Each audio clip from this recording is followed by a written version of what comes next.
Assalamualaikum everyone, this is Shahriyar Ashfaq from Section B Computer Science Department.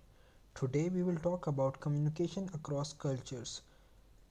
So what is communication? The act or process of using words, sounds, signs or behaviors to express or exchange information or to express your ideas through feelings and so on to someone else is called communications.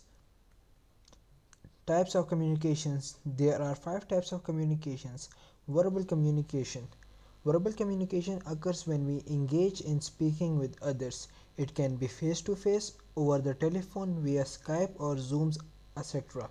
Some verbal engagements are informal, such as chatting with a friend over a coffee or in office or kitchen, while others are more formal, such as scheduled meetings. Regardless of the types, it is not just about the words, it is also about the caliber and complexity of those words, how we string those words together to create a overreaching message. Non-verbal communications. What we do while we speak often says more than the actual words. Non-verbal communication include facial expressions, postures, eye contact, hand movements, and touch. For example, if you are engaged in a conversation with your boss about your cost saving idea, it is important to pay attention to both their words and their non-verbal communications. Your boss might be in agreement with your idea verbally, but in non-verbal cues, avoiding eye contact, etc., indicates something different. Written communication, whether it is an email, a memo, a report, a Facebook post, or a tweet, all forms of written communication have the same goal: to disseminate information in a clear and concise manner. Through that objective is an often not achieved. In fact, poor writing skills often lead to the confusion and embarrassment and even potential legal issues. One important thing to remember about written communication, especially in the digital age, is the message lives on. Listening. The act of listening does not make its way onto the list of type of communications. Active listening, however, is perhaps one of the most important type of communication, because if we cannot listen to the person sitting across from us, we cannot effectively engage with them.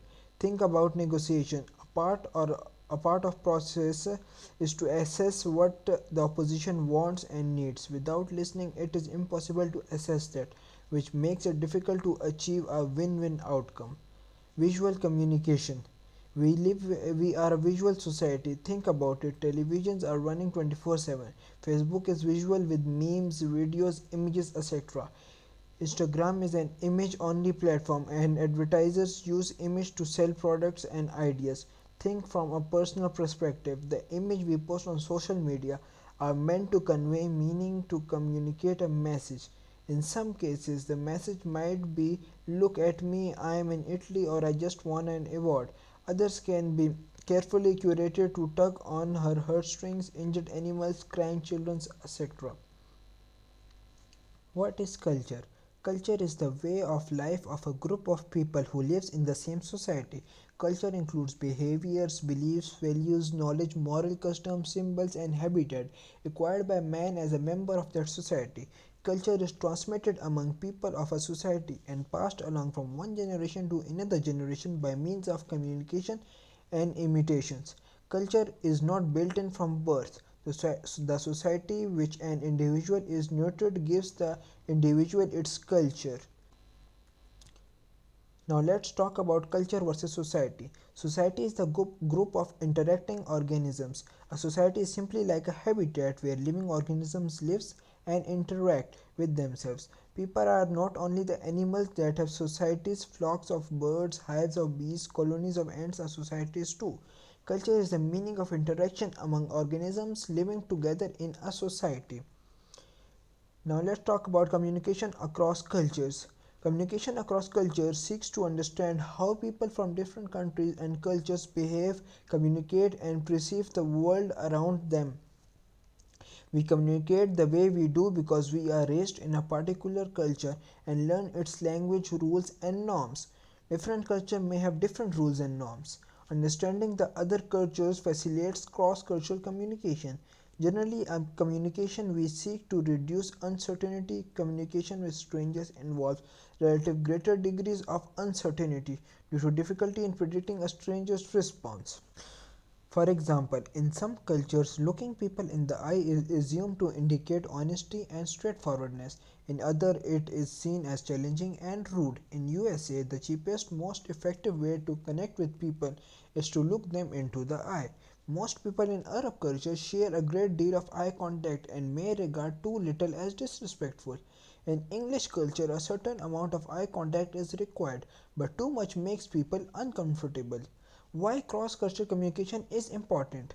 Cross border movement of people, goods, and data brings more and more cultures into contact with one another and increases the potential of cross cultural communication. Business opportunities are increased, job opportunities are created, improve the contribution of employees that works in a diverse work frame. Sharing of views and ideas take place and understanding others. There are certain barriers in cross cultural communications: body language, establishing trust, religious beliefs, social habitats. Few tips for effective cross cultural communications. We should slow down even when English is a common language in a cross cultural situation. This does not mean that we should speak at a normal speed. We should slow down, speak clearly, and ensure our pronunciation is intelligible. We should not ask double questions. We should let the listener answer the first question.